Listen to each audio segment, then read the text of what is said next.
Buenas noches, Puerto Rico, Latinoamérica y el Caribe. Bienvenidos a tu podcast Adrenalina Náutica TV, traído a ustedes por Vela Nativa de Puerto Rico, All About Marine. Y nada más y nada menos tenemos aquí que al gurú de la vela nativa en Puerto Rico, Carlos Marrero. Dímelo, Carlitos. Estoy que no quepo. Arrancamos en español. Saludos a todos los que están por ahí, pero hoy es un día súper especial. It's going to be in English, you guys. If you're there already, I invited a lot of people from here, from Texas. So, pero sí, la introducción siempre va a ser en español para nuestra gente, tú sabes. Pero mira, contento, lucido. Va a ser una entrevista para mí bien única, porque hace 4 días atrás yo estaba gritando a todo pulmón aquí en la sala de mi casa con estos dos locos. ¿Sabes? Estos dos invitados de hoy me tenían a mí gritando a todo pulmón en la sala de mi casa. Así que tenerlos aquí hoy para mí es como que no puedo creer. ¿Qué lejos hemos llegado? ¿Qué tan lejos hemos llegado? De verdad que sí, pero para eso estamos trabajando, ¿no? Para llevarles a la gente este tipo de entrevistas que puede llegar a ellos y puedan conocer a todos estos héroes, ¿no? de la vela internacional. Eso es así. Personas como tú y como yo que simplemente se propusieron llegar lejos y here they are. Here they are. Así que un programa que va a estar, ¿verdad? Un poquito extraño para muchos. Hoy vamos a estar transmitiendo totalmente en inglés. Así que vamos a ver cómo nos va. Gente en la casa, Taylor Canfield and Víctor Diaz-De León, driver and strategist, wing trimmer and strategist, right?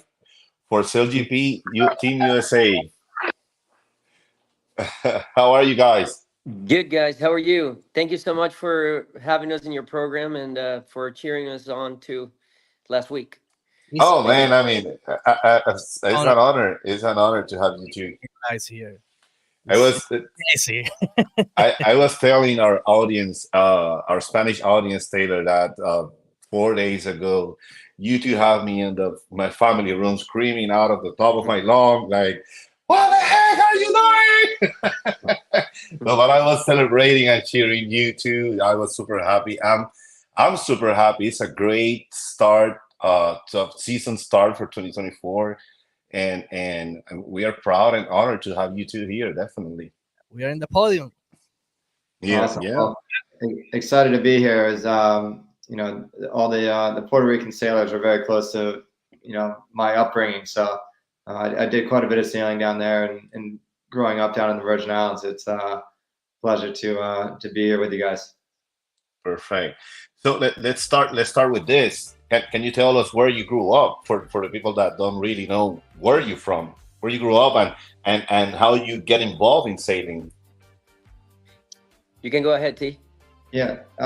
So I started. I grew up in the U.S. Virgin Islands in St. Thomas, And as everyone in Puerto Rico and anyone that grows up on an island knows, the water is a very big part of your lives. And for me, I was lucky. My parents are members of the St. Thomas Yacht Club, and I started sailing. They push you off the beach when you're 6 years old, and if you flip over or have any issues, usually the wind will just push you back onto the beach. So that's how I grew up sailing, and really never turned back from there.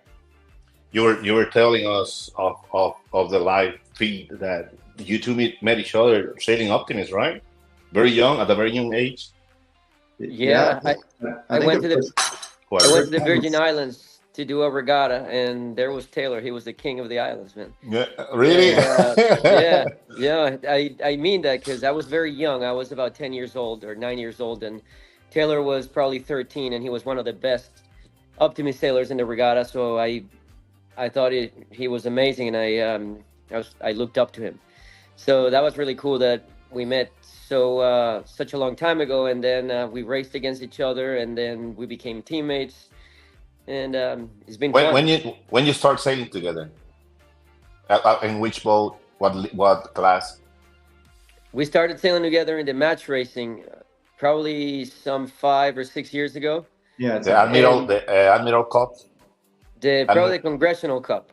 Congressional Cup. Yep, and very quickly we realized that we made a good team, and we're still undefeated in the match race. Is that right, Taylor? What type of boat? I think so. We've done a couple match races in different boats. I think probably Bermuda for the Bermuda Gold Cup, which are in the IODs. There we go. Yeah. I don't know if Victor's in that photo, but we sailed the Gold Cup together and then the Congressional Cup together. So there we go. By the way, let me ask you this, Victor. Where you learn English? Your English is perfect. Thanks very much. Damn, I mean, that you say that because sometimes I get teased about my accent, but I run out of words most of the time. So I will put you in charge of fill up the blanks if I run out of words something during the interview. So, but yeah. So I hear you. I was watching SailGP last week, and I hear you when they interview you guys, and all of a sudden you start talking. I was expecting kind of an accent like me, right? And then all of a sudden there he is, this Venezuelan gringo speaking type, So yeah, your English is very good. I like it. Thanks, man. Well, going to college here, I went to college in Maryland, in a very small town where that's why no one spoke Spanish there, so that worked out very well for me because I had to learn. And embracing the American culture and loving being here, just Americanized, baby. That's great. Yeah, that's great. So you two meet each other sailing Optimist, then start teaming up at Congressional Cup and match racing. Before that, Taylor, you were sailing what type of boats? And when you made it Congressional Cup, if I have this right, Congressional Cup is by invitation, right? You will not get there because you paid what's a fee to get there. It's they have to invite you for that, right? Yeah, invitation only, and it's one of the most prestigious and longest going match race events in the world. And I think that you look at this trophy, and first of all, the trophy itself is incredible, and second of all, you look at the names that have won this trophy, and it's unbelievable to see just the sailing talent of legends that it just goes on and on the list. So really cool and an honor to be amongst that group of people. And but yeah, I mean, Victor and I, we've actually been competing against each other for many years now in various types of boats, and we still sail against each other in the Etchells, the J70, the Melgus 24s. So when we're not doing the SailGP stuff, we're pretty much sailing against each other every weekend. So it's good friendly rivalry, and we're on the bikes together a lot and cycling a bunch together, and then we go out to the race course and try to beat up on each other. So it's, what was before Congressional Cup? What was one of your favorite boats out there to sail? Oh, I'm doing a lot of the smaller catamaran racing, the M32 class. Yeah, there you go.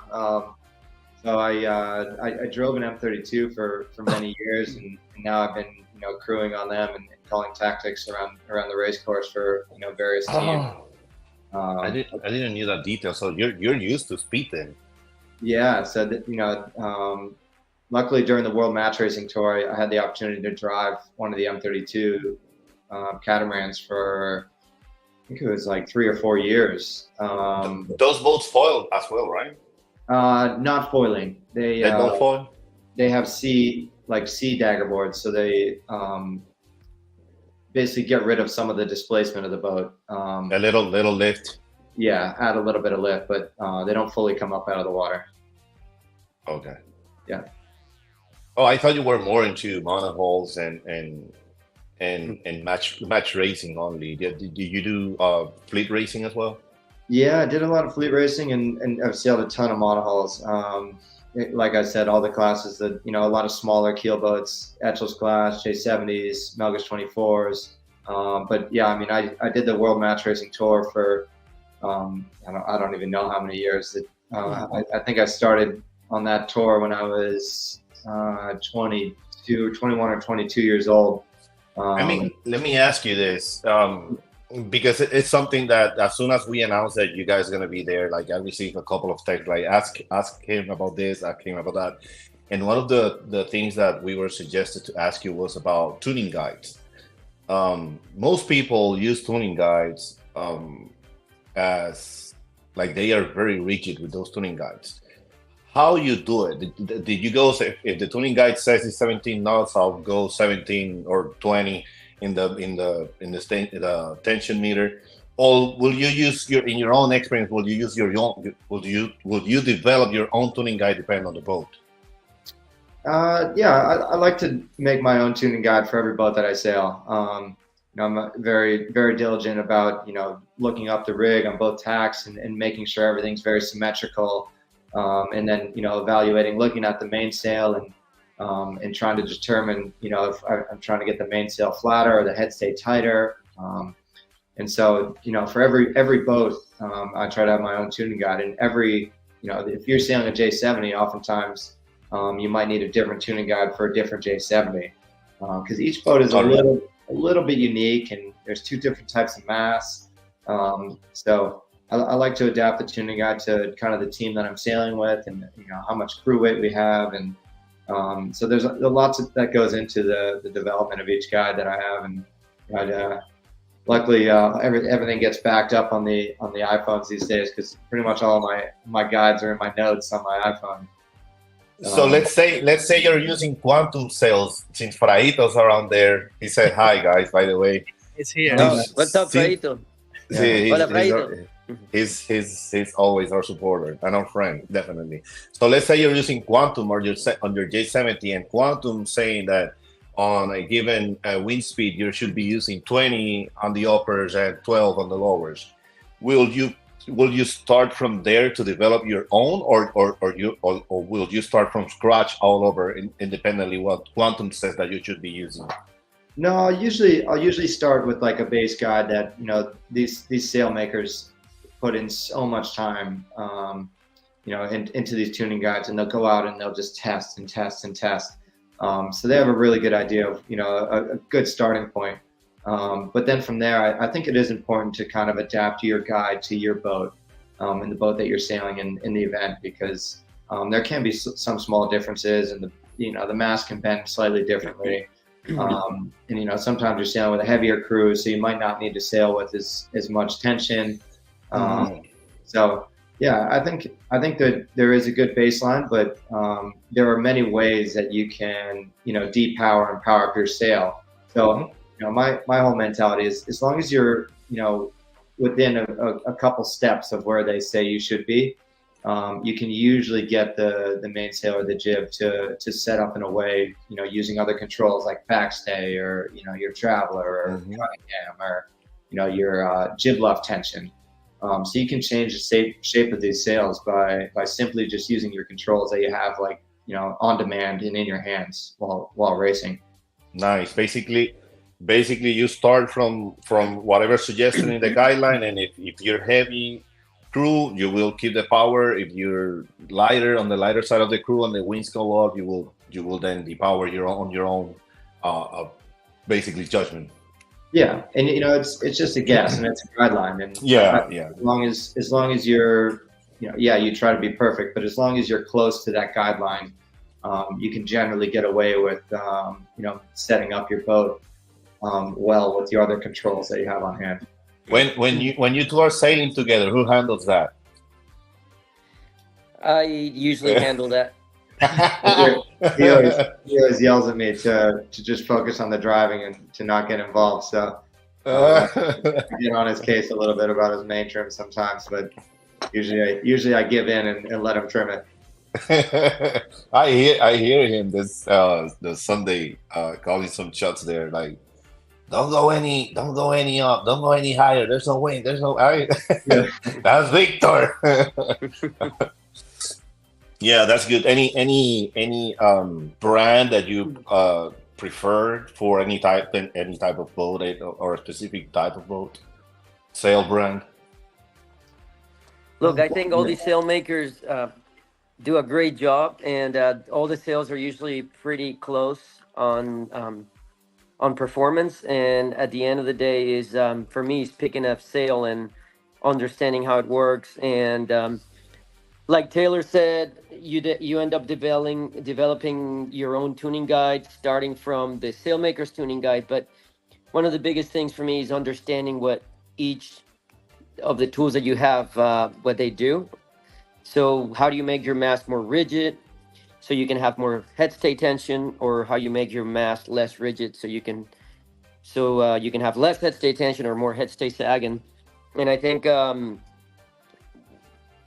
one of the areas that I'm able to excel at is understanding how all these controls work so I can achieve what I'm looking for with this setup. Cool. If any of the guys out there that should be texted about this topic have any further question, feel free to post it in the comments. I'll read them to you. So, regarding the boats, there are different type of classes out there. There are one design classes, there are box rule classes, and there are PHRF or rating classes. Which one you like the most? You each individually. For me, the one design is super attractive because it really tests your skills as a sailor more than what kind of boat you have. So I definitely prefer one design. But with that said, I also find interesting developmental classes or development classes like the Moth. I did a lot of Moth sailing, and I found it really interesting that I could pick and choose what to develop and why and how, and it pushes you to understand a lot of physics of sailing, and I think it makes you a better sailor at the end as well. So it's good to have a healthy balance, I would say. Primarily one design, but don't be too far away from some development stuff so you can learn that side too. Taylor? Yeah, I'm a one design guy myself. I love it because you get that instant gratification when you do something, correct, or when you do something wrong. So to know immediately if you're actually sailing the boat well or not well by just the other boats around you is what I love. And being able to then make changes to get better, or to always just try to up that level one more step.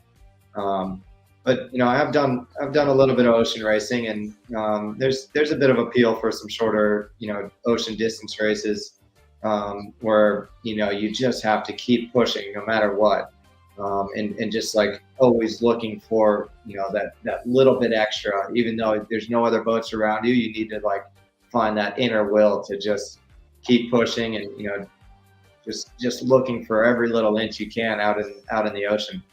Yeah, but let me ask you this: do you use for to improve your performance? Do you use metrics, or you just go by by feeling, by how you by a hunch or by a feeling, how you made it to improve yourself? I have a good answer for this one, Go Carlos. And a lot of the keelboats that I sail, we use a speedo. That's a paddle wheel under the hull that measures the speed over the water. And I always like to check when I change something on the rig or something with my controls, let's say out hull or jib sheet tension. I like to check how that affects the speed of the boat over the water. And Okay. if you can see a change, then there's the answer. You actually use metrics and you take notes on your performance. Yes. And all these small keelboats that we sail are very simple. They have just a paddle wheel, like a J70 or a Melgus 24. But in the CLGP boat, or on a TP52, we have more data, and we can analyze our performance. And in the CLGP, for example, we have access not only to our data for the day, we can also look at the data of every other team, which makes it really interesting and raises everyone's level, because you can determine why a team that performed really well one day, why did they perform so well that day? Well, what were they doing differently? There's someone they're producing some type of instrument that what's the name? I was talking about that not long ago. There is some sort of instrument like the puck that you use on the mast that instead of just giving you the speed and the information, we'll be sharing all that information with the whole fleet and all that stuff. There's something that's going on, like kind of new, right? No? I think you might be speaking about the Vacros Atlas. That thing. They are creating they have created a system that you don't have to wonder if you're over the line or not, because the instrument on the mast will tell you if you're OCS and it flashes red, or if you're not, it flashes green and it says you're good. And it's also easier for the race committee because they don't have to be sighting the line in a huge pack of boats, and it's easy to miss something. But with this system, it's automated. So Taylor, when in your career, when you felt, or what was a game changer for you, and you felt that I can do this professionally, I can go in the distance as a professional athlete in sailing? Yeah, I think I guess the longer answer is, I kind of grew up watching some incredible sailors come out of the Virgin Islands, and watching them reach the levels of the America's Cup and just the very top of this sport. And as a young kid, I kind of wanted to follow down that pathway. And then through the high school sailing, the college sailing, had some successes, and then started to do some small keelboat sailing after college, and had some success here and there, and obviously in the match racing world. And at one point that world match racing tour that we're competing on was kind of that feeder into the America's Cup. And we got to a point where we're winning a lot of those events, and for me that was like, okay, this is time. Like, it's time to make that step and to keep pushing and to try to get into the top level of the sport. And then all of the top level of the sport, transition into these, high speed foiling or non-foiling catamarans. So, in order to keep up with the new fancy trend, we started sailing catamarans. And so, I've always been just kind of chasing that next step and that next level of, trying to get to the top of the sport. And finally, all that hard work and the patience and the drive and all different types of boats is paid off. And here we are in the CLGP circuit. Yeah, people are getting antsy about the F50. We're going to talk about that in a minute, guys. Let's go one step at a time. So, a question in the chat. Yes, I'm going to read them in a minute. Yeah, whenever we get to the F50, I'm gonna read those questions. So, you sailed in Transpac 52, Victor. Did you sail in Transpac 52 as well, Taylor? I've done a bit of TP52 sailing, but more like distance racing. I've done some racing in the 52s around like the Great Lakes, Chicago Mackinac races, and then I did a race from Florida to Jamaica on one of them. But I haven't done any of the 52 Super Series class. Yeah. So tell us a little about that experience, Victor, with the Transflat 52 class. Look, I really loved sailing in that fleet. It's it's the most prestigious and highest level monohull circuit in the world, and I got to sail with the Quantum. With Quantum, right? Yeah, I got to sail with Quantum, and the guys on board are excellent, and they're some of the best sailors in the world, and that was a real treat, and I got to learn so much, and I'm really looking forward to this season starting in March. We have our first practice in Palma, and I'm going to be the tactician this year, and really excited for it. It's going to be a huge challenge for me, but I'm really looking forward to it. Will there be conflict? Will there be conflict with SailGP? It's going to be tricky, but I think it's all going to work out. And it's a very different scenario that I'm used to, because most of the boats I sail are between 3 and 5 people, and here I'm sailing with 14 or 15, and being the leader of such a large group is very different, and it takes a different set of skills. So I've been working a lot on that side of the equation. So very excited. Cool. One last question before going to the F-15. Tell us, Taylor, about the campaign for America's Cup Stars and Stripes. How was that? Did you still have plans for that? How was moving into that world that I believe is very complicated? Whatever you can say about that experience, that attempt, that I hope it doesn't end up there. I hope I'm gonna cross my finger, pray to my gods, and all that stuff, and to make it that you should be able to make it happen and achieve as the best sailor in the whole Caribbean, whatever it is. So just tell us. Yeah, thank you. I think complicated is an understatement for the America's Cup. I mean, just the mass of what it takes to even get close to entering into the America's Cup is just astronomical. Not just on the finance side, but from the boat build to the technology to the just the massive group of people that you have to get to work alongside each other. So yeah, Mike Buckley and myself started this campaign and this dream of ours to get to the America's Cup, and went out and basically no one invited us to be on their teams for the cup. So our response to that is, well, okay, we're just gonna go do it ourselves. Exactly. But at the beginning, it looks like at the beginning you were getting a lot of support from New York Yacht Club, right? And then they kind of call it back.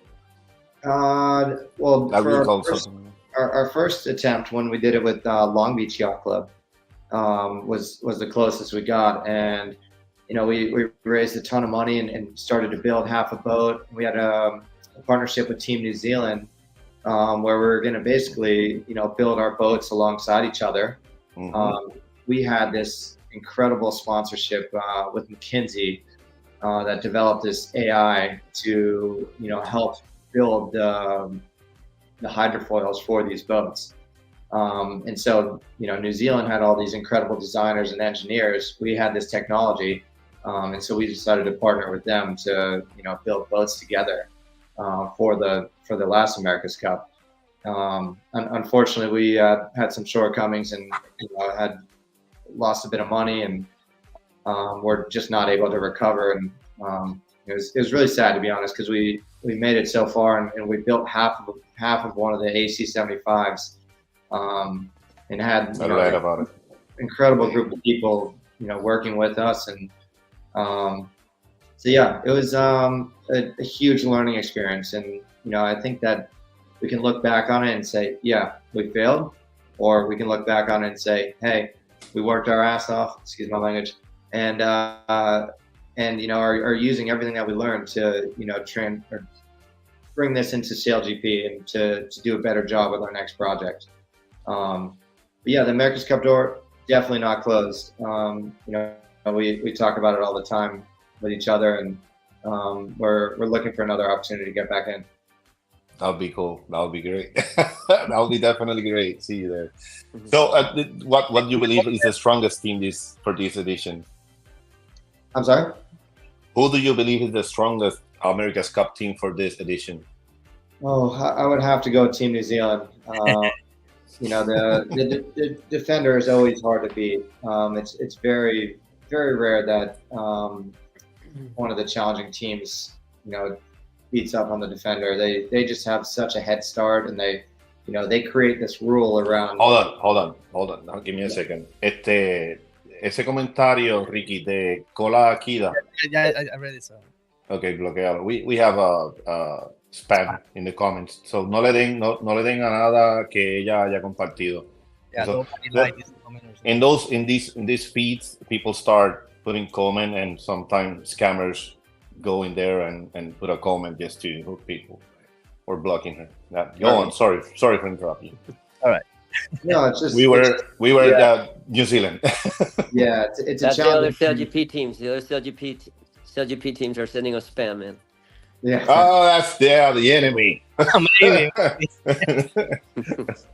But yeah, it's cutthroat. It's hard to beat the defender because they create the rule based on what they want to build and how they want the next America's Cup to operate.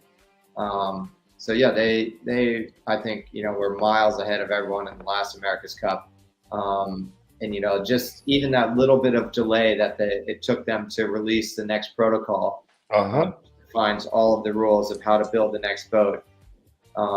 That delay gave them that little bit of a head start to start designing and figuring out what this boat was going to look like well ahead of all their competitors. Yeah, they have that advantage in the investigative process, but I believe the advantage was bigger last time because even with the first boat they built was so different to the second one. Like it looks like they were holding the second. They have the second one designed since the beginning of the creation of the rule, and they hold it just to wait what everyone else bring and we'll adjust to it. So I believe the advantage is smaller in this edition because that's a proven concept already. The design they are using in the AC40 basically. Yeah, absolutely. I agree with that. I expect the margins for the foils just become so tight that you have to, if you want to get the maximum performance out of a hydrofoil, it just has to be a certain shape. Exactly. But it's all going to be about who comes up with I guess different sets of foils for different conditions. Making who I believe is going to win the America's Cup? The best meteorologist. That's the guy who's going to win the America's Cup because that's who's going to tell them what foil they're going to choose. Exactly. Yeah. So let's go. We have people Nancy here with the F-15. Before we pass to A50, Victor, do you see yourself sometime in the future in America's Cup? Or you're not looking there? Sorry, I couldn't hear the last question. Do you see yourself any day in the future in America's Cup? Yeah, definitely. I would love to do the Cup. It's the pinnacle of our sport, and I want to be part of that. And I would love to win the America's Cup. Absolutely. Hopefully together. Yeah, that'd be great. I like that. That'd be great. So here's the first question about F50. It says, if you could explain to us a little about what the logistics are like in the SailGP. For example, once you end up in a city, what does the team do? Do you to add a little bit? I mean, will you go over and assemble the boat, or you will just go there and sail the boat? I can start. We usually arrive at the airport, and then some of us have similar arriving times, and then we commute to the hotel. Breakfast in the morning, and then luckily we have a great shore team, and they do an amazing job. And when we show up, the boat's already rigged, but that doesn't mean that we don't have to do any work. There's actually a lot to be done every day before we get to go sailing. We have to prepare the boat. We have to put the boards back on the boat because they get checked every night. We have to put the wing on the boat, all the fairings. We have to set the rudders up once the boat is launched. We have to wipe the foils down with Windex or acetone. and the list goes on and on. And usually it's 2 or 3 hours of work prior to launching the boat. Then we have some team meetings where we look at data, we speak with coach, we go sailing, and then we do the same thing at the end of the day. We have to take it all apart and break it all down, and we take the wing off the boat, which is it's amazing how quickly and efficient it gets done, but still takes some time. And then we take the foils off so they can get checked to make sure that everything's okay. So it's a really long day actually in SailGP for very little sailing, but these are the fastest boats in the world and the highest technology, so that's no surprise there, and it's worth every minute. Are the F50 faster than the AC-75 or efficient or more efficient? It depends. If we're sailing it, yes. More Yeah. expensive. Oh, that's a strong statement. I think they're slightly slower, but just I mean, given that they're 25 feet smaller as well. Exactly. Even though they're boat on foil, that maybe waterline is not that important, but yeah, and they're looking to make the F50s faster. Actually, they're designing some new T foils rather than these big J foils. on the L. Okay.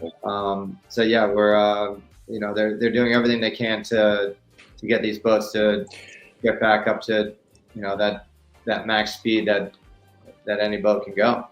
Does the team have just one boat, more than one boat? Are those boats all the time in the same place? Do you have one boat in United States where you can practice in between events, or both boats goes all the way to the events? How that works? Every member of the team owns an F50 so they can practice at home. Yeah, right. Yeah, right. Yeah. How come you have not invited me?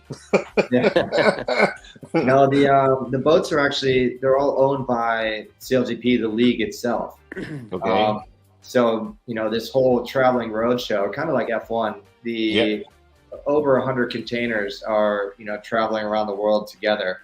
So partly to answer the last question is, these containers show up and there's people on site like a week and a half before we even get there to start building these tents that the boats live in. Mm-hmm. Every team has its own 6 containers that the boats get taken apart and put into the containers.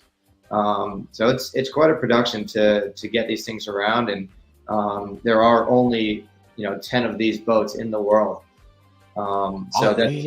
It really limits us on how much practice and training time that we get, because the next event after Abu Dhabi is now moving to Sydney, so all of these boats have to be packed up and put on a ship and brought to Sydney. So it's a tight timeline between events and getting the boats around the world.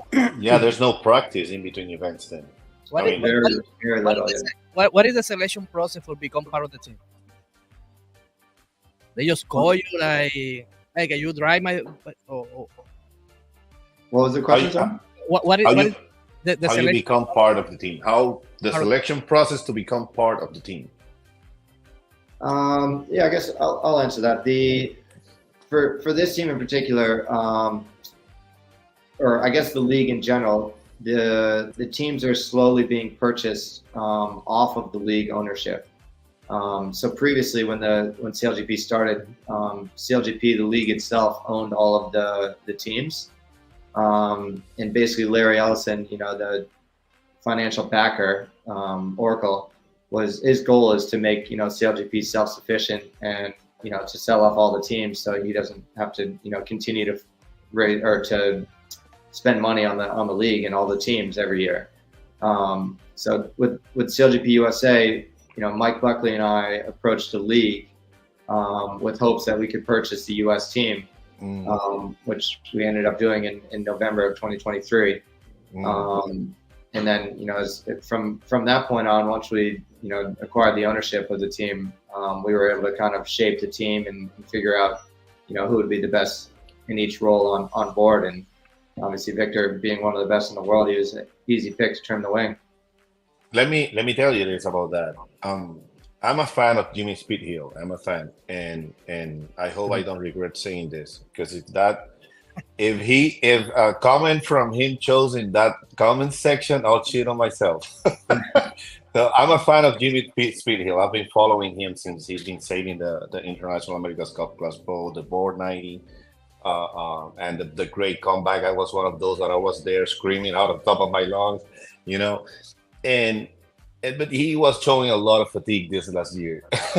It was about time for him to do something else, to look for another role, either with the team or not. So I was glad that they pick you to be the driver and team leader, basically.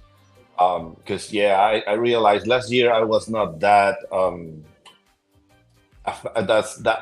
I was not a big fan of the league last year, and in his, especially with the performance of the whole team. Not blaming just him, but yeah, I was glad of the changes and the fact that you guys started the year in the podium. It's like, damn, man. I mean, we are back. Yeah, I think it goes without saying. Jimmy is one of the guys that we should all look up to in this sport. Definitely, he's he's the GOAT. So yeah, to take over for him is definitely no easy task. But he was incredibly generous when we had this transition, and basically wanted to make sure that we were in good hands, and offered anything he could do to help us. And is still offering. Even after this last event, he sent me a nice WhatsApp and said, "Hey, nice work. In Abu Dhabi, really cool to see you guys stepping up." So yeah, no, and that comment of yours about him comes with no surprise. When judging as a fan, I know he is a great leader. He has shown it time and time again, and that comes of no surprise that he's still backing you up, even though you are his replacement. So that's great to hear. Yeah. So kudos to Jimmy Speedhill and whatever. I was cheering Italy last year. That's America's Cup edition. So, man, I hope they do good this year as well. This next edition, I kind of want the Italians to win it. I kind of want to see the Italians to win it for once. But I mean, we'll see. So let's talk a little bit more about the F50. You were saying, Victor, that you will have to rig the whole thing. Is there any tuning guide for that wing? That's a good question. So the shroud tuning, for example, it all gets calibrated on land by the league. The league has experts that come to our boat before we launch it, and they measure the shroud tension. They measure the angle of the wing, the rake of the wing, and they make sure everything is perfect and it's even across every boat. And then there's really no tuning guide, but we are very fortunate that we have access to every team's data, and we have access while they're sailing and while we're sailing. So we have our coach, Mark Ivey, who's done a great job.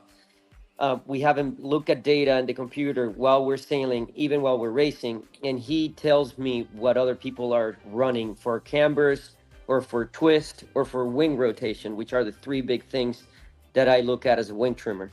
He can also tell us what rake on the foils the other teams are running, what rudder angle, how much lift the rudder has. I was going to ask so about we the have rudders. access to all this data, and that makes it easier to bridge the gap for a new team like us, because it's very challenging with no practice days. We don't get to have any more practice days than the teams that have been sailing for a long time. So that makes it easier to bridge the gap. And yeah. So every day before you go into the water, you will be able to see what the other teams will run? No, you're able to see what they did the day before, and you're also able to look at it live while we're on the water. Can you adjust? Can you make adjustment while on the water? Yes. So okay. What we're looking at is the camber, which I can control on a button, and it's one of the active controls of the boat. That would be like playing the outhole, except on the F50 you play the camber or the outhole pretty much all the time. That's your main control, and the other main control is the twist. So I can go at any point and say on the comms, "Hey Mark, what is Australia running for camber 1 and twist?" And Mark will come back right away in the middle of the race and tell me. Bam. And what about rudder angles? Can they be adjusted in between races? They actually are. You can adjust them all the time. It's the press of a button, and you have to adjust them all the time, otherwise you'll crash. Oh, the rudder they're not fixed? Nope. You can adjust the rudder, the lift on the rudder foils, and you can also, and you have to adjust the lift on the foils themselves, because that's how you control the flight of the boat. When you say lift, you refer to the amount of lift that they will be putting on the boat, right? Yes. So it's a T-foil at the bottom of the rudder, and you can cock the rudder forward to make that more lift, give you more lift, which puts the bow down, or you can put it back, which reduces lift and brings the bow up. Okay. And then the flight controller is actively changing the rate of the boards. So I thought. And then on top of it, you can sail with the rudders at different angles. So, most of the teams will sail with their windward rudder actually sucking the boat down into the water, and their leeward rudder lifting the boat out of the water. And what's the purpose? Gives you a lot more riding moment, and allows you to reach a much higher speed. So it'd be like having another, 10 people on the side of the boat. It's not enough to pump in the wing anymore. You gotta put, you're gonna be like limping to pump the wing. Yeah. So for all the dinghy sailors out there, if you're hiking out, it'd be like having a couple other guys like hiking off of your shoulders. Yeah. By having negative lift on the windward rudder. The laser sailors would dream of having that technology. That'd be a dream for the laser sailors. And I wish you guys could see the video of the racing, because that's something we talked about all day long. Take more differential. We call it differential because it's the differential of angles of the windward rudder versus the leeward rudder. And Taylor and myself kept talking, okay, we need more diff, we need less diff. So that's awesome. That's good stuff.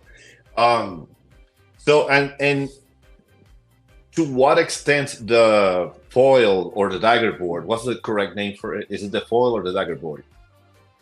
Call it foil. The J foil. The J foil. What to what extent it moves? Does it move like in circles if you want, or it's just forward and aft, or left and right? Forward and aft. Forward and aft. Yeah.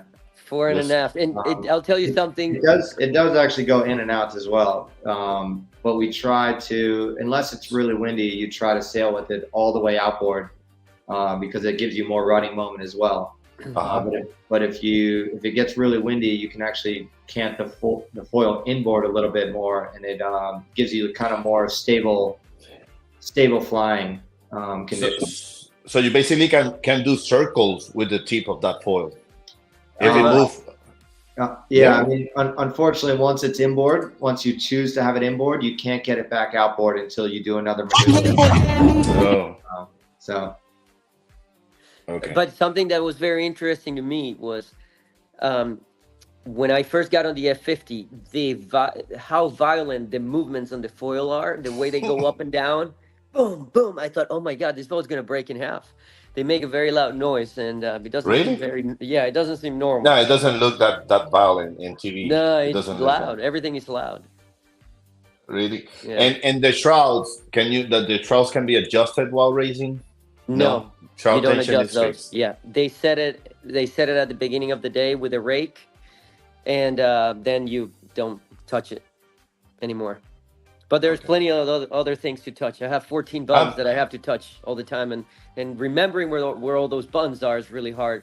And also remembering how much to press the button to achieve what you want to achieve. Let's say if I want to go from 32 camber to 21, from you're going downwind with 32 bottom camber, and then you turn up, or before the turn up you want to go to 21, knowing how long to press that button, that takes time to get used to it.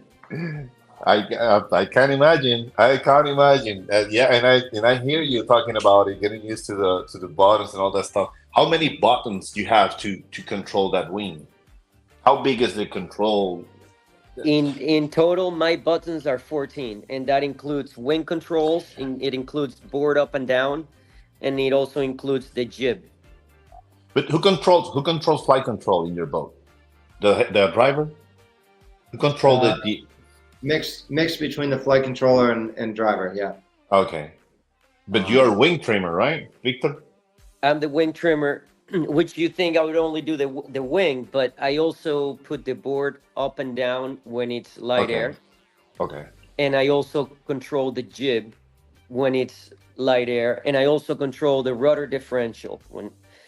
And the reason is when it's light, we sail with 4 instead of 6, so that means we inherit um, new jobs of the Okay. people that left the boat.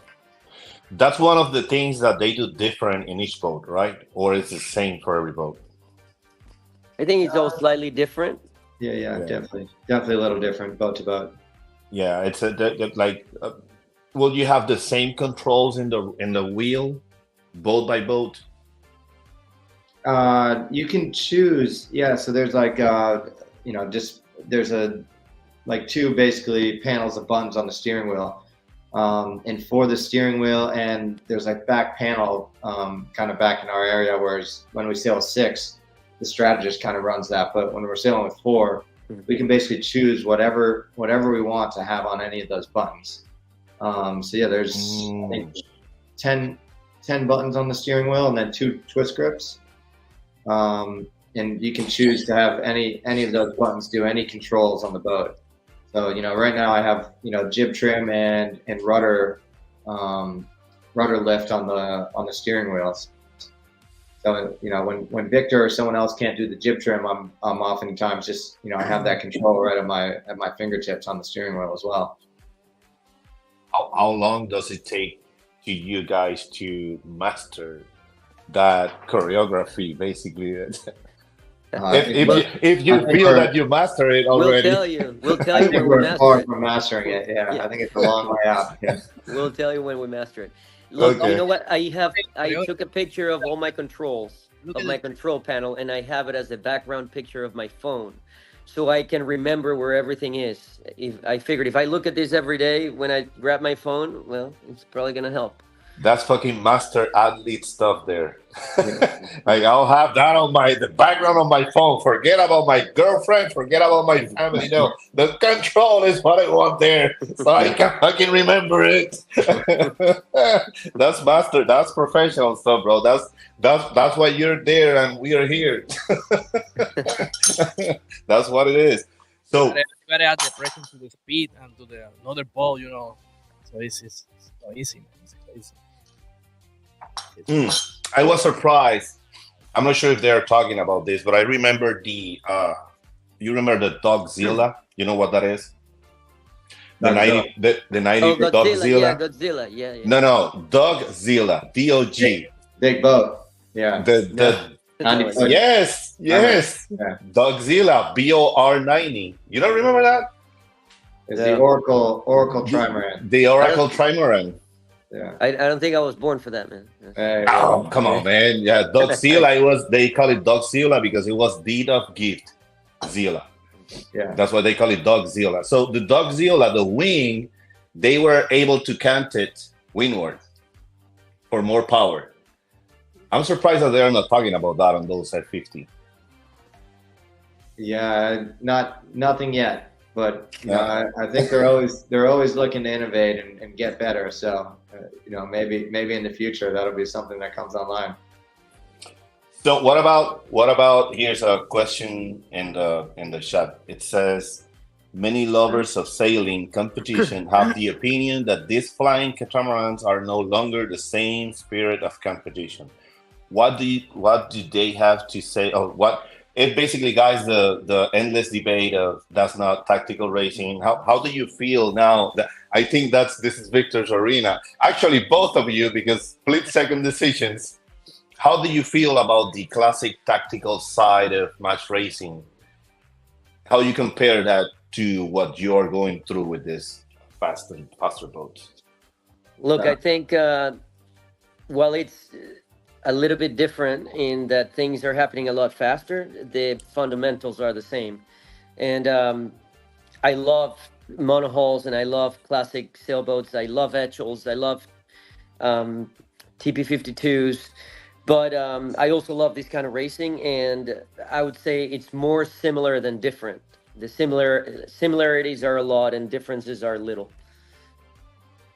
Yeah, I mean, I'd say the same. Like, I love the tight monohull, one design racing, but man, is this exciting to go out there and race in these tiny little courses, and just 10 boats, ripping around you, and trying to make these decisions, and it's pretty cool. And I'd say there's really nothing like it, and I think there's room for both in this sport. I don't think anything is going to keep the classic monohulls from dying. So That's right. That's and look, there.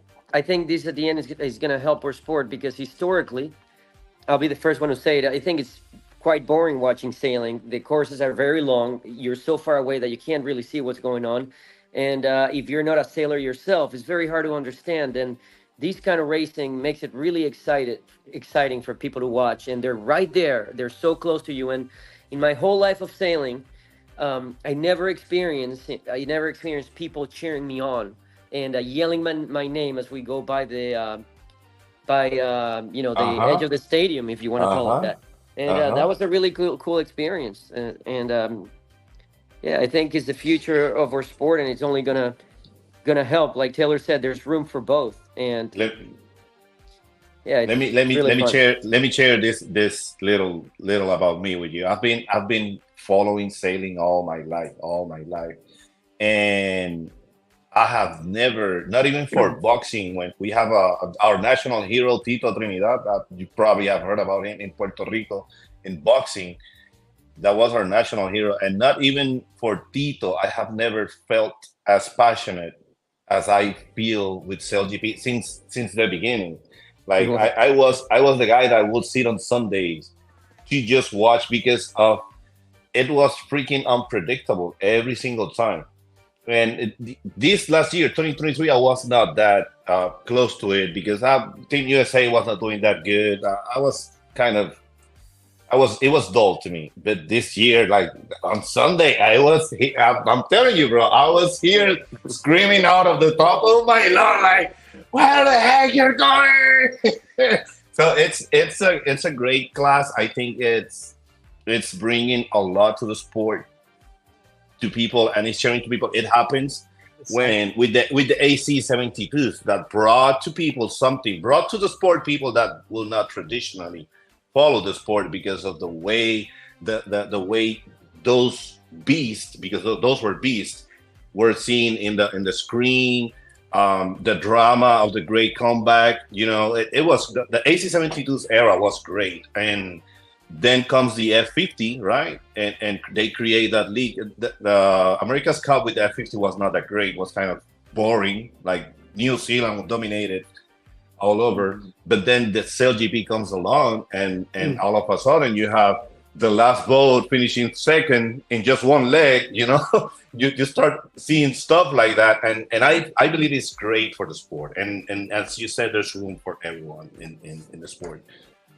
Let me see, Gilberto. Rod Favela is in the thread. Rod, right? Yeah, our friend Rod Favela. Victor won the J80 Worlds abroad, right? That's right. Yeah. Oh, really? This year? Yeah. Yes. We won the J80 Worlds together in Newport, and we spent a month practicing, and we had so much fun. We cooked arepas together. We enjoyed each other a lot, in each other's culture, because we're from the same place. Yeah. So you went to the same school as children, a child, right? Well, no. He's older than I am, man. Come on. But really? He doesn't look that old. We grew up sailing in the same place, and we had the same coach. Okay. You guys both have that's right. Yeah, and my coach Humberto was also Mauricio's father, who sailed with Fraito a lot. So Mauricio Constanzo, right? Yeah, Mauricio Constanzo, yeah. And Fraito fixed my Opti sail in the North Americans in Puerto Rico, which I loved. That was the best Opti regatta of my life. I'm telling you, that it was the best conditions. It was the most fun, and it was also my best result ever. I got second. And so I have very good memories of Puerto Rico, man. I can't wait to go back there. Now Rod is offended because you call him old. He's not. Yeah. He's no longer your friend. He can handle it, man. He teaches me all the time. Say no He by can that. dance with the best of them. We have Gilberto here from Urallo Sailing Team. Are they planning to? Are you planning, guys, to participate in the San Tomas Regatta? We need more support from that amateur sailor, and your participation will motivate them. Well, San I would love to Tomas. do that. I would love to do that. So send me the dates and End of March. end of March. End of March. King of San Tomas. We have the King of San Tomas here, bro. I'm talking to a team currently, actually, about maybe joining them for the event. So I'd love to come back. It's been a while since I've competed in it, and I think my first St. Thomas, it used to be Rolex Regatta, I did when I was 11 years old. So it's been many years since, but excited to get back there. Hopefully, I'll be back this year. That's great. I'll have to look at the dates. So if there is any conflicts with CLGP, Taylor can find a new wing trimmer. Yeah. Tell me something extreme about the F50 that we don't know. Probably last question. What feeling the G forces, the speed, the sheer speed of it? What's the most extreme stuff that those beasts have to share with the world?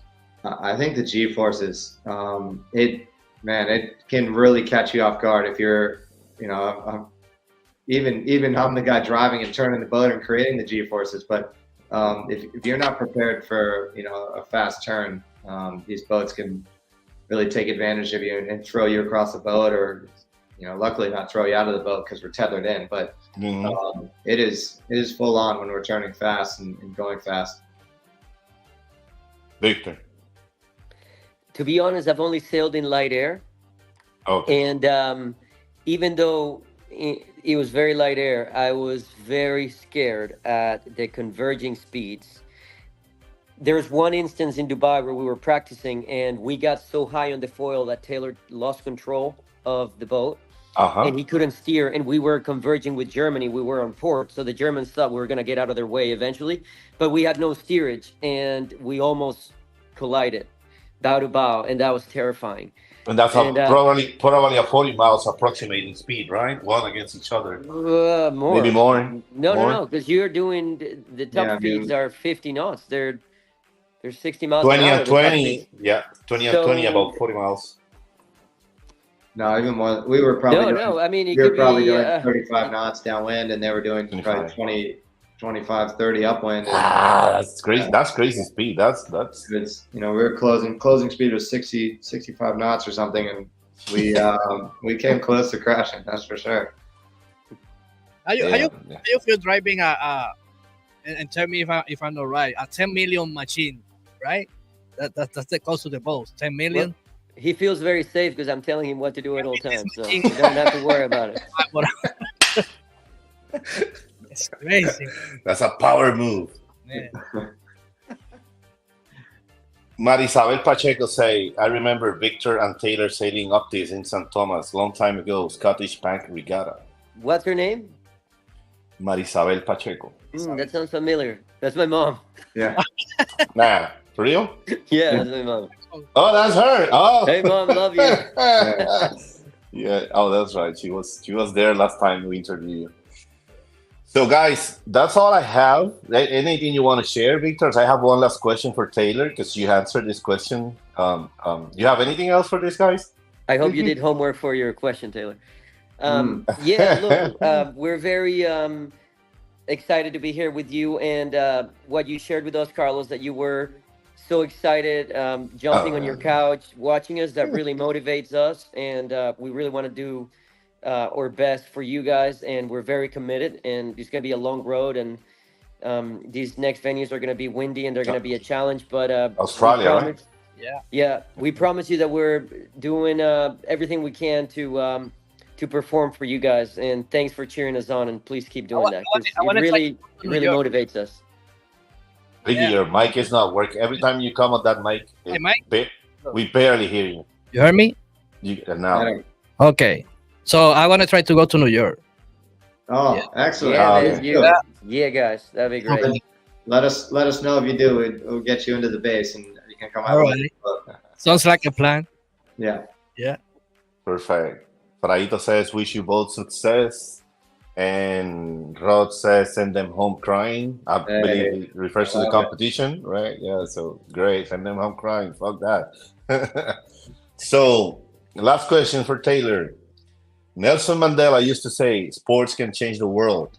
In your opinion, how sport can change the world? Sports in general. Yeah, I think, well, for one, you know, I don't know. I think about how sailing, our sport in particular, brings so many different cultures and different countries and different people together.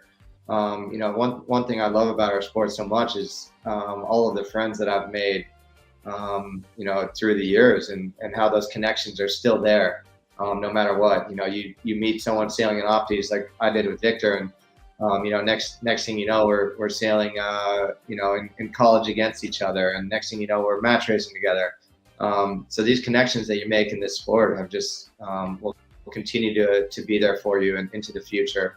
But yeah, I think that we need to remember to, you know, that sport is also, you know, inspiring for people.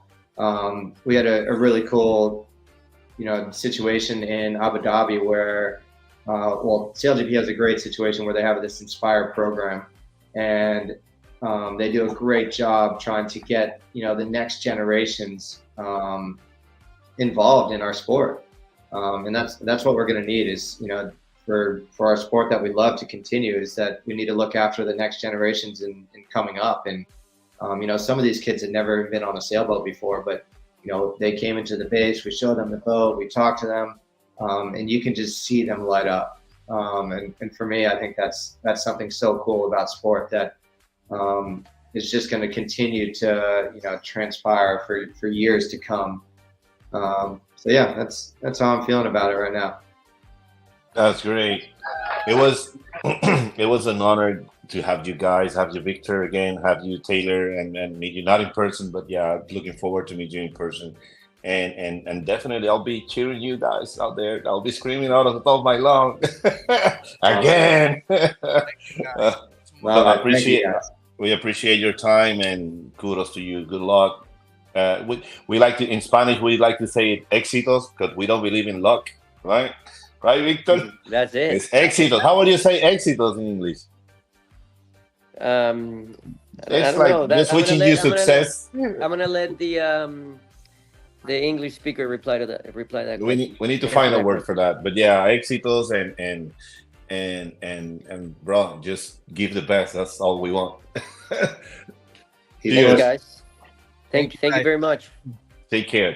Just hit that corner red button that says end or leave. And awesome. Ricky and I take care. Thanks, guys. Thank you very much, guys. All right. See you soon. See you again soon. See you again soon. Peace. Okay. Bye-bye.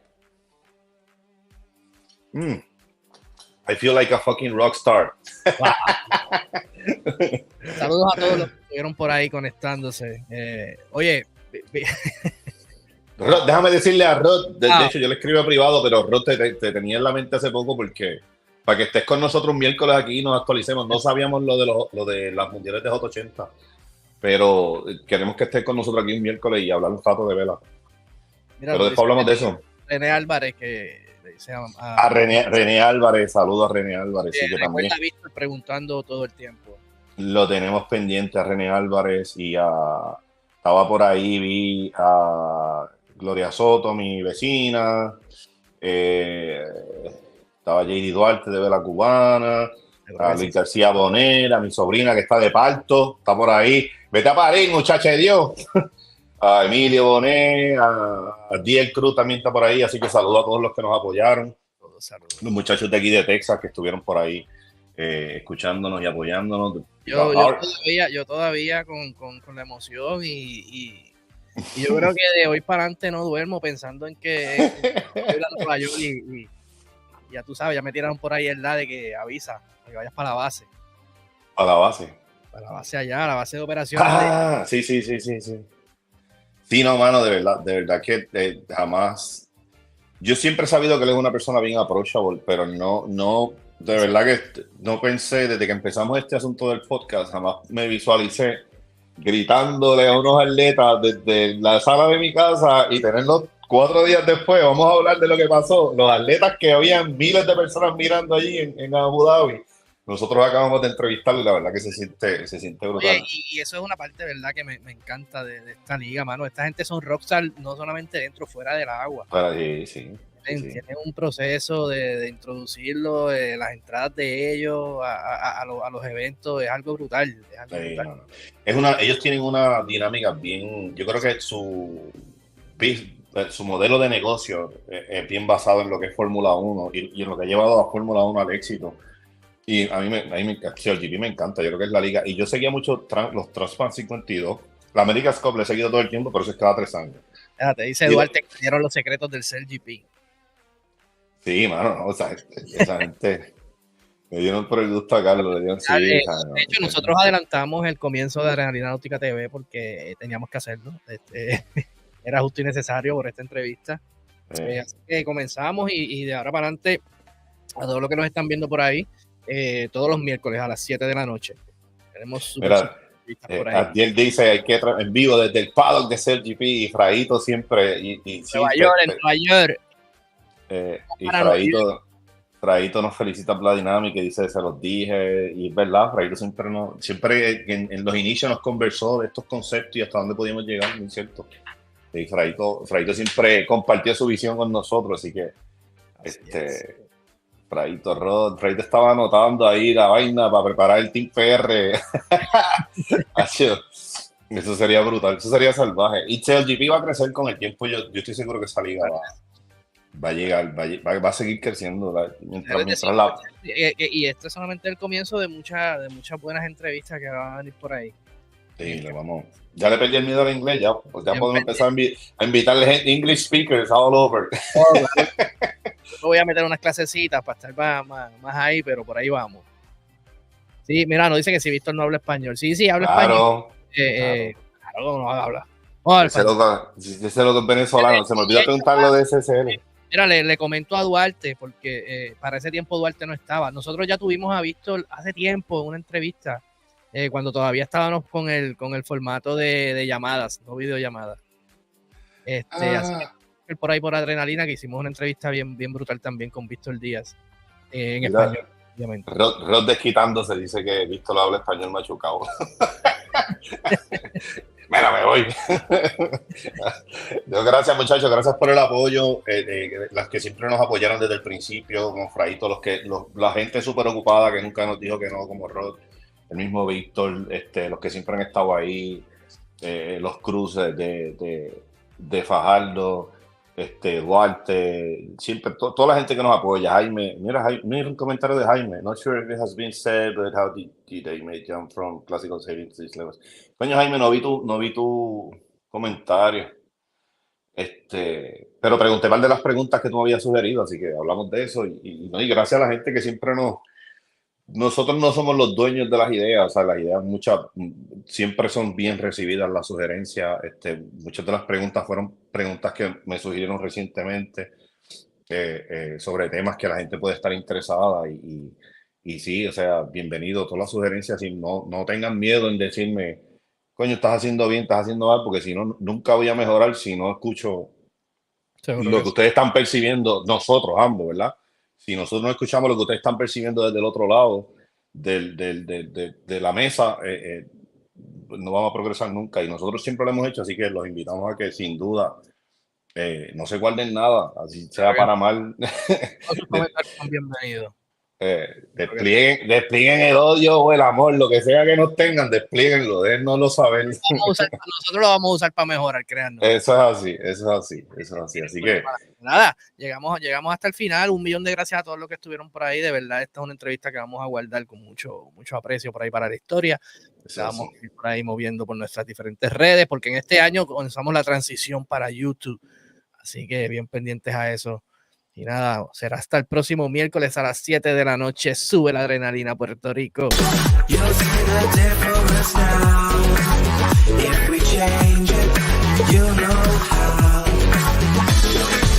Nothing ever stays the same.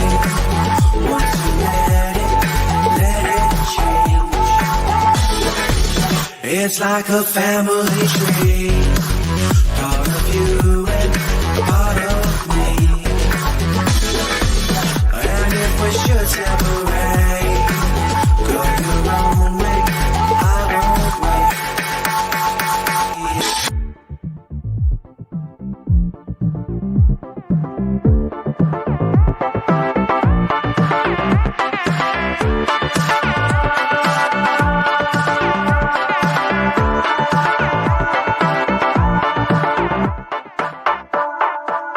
Bring the funk back.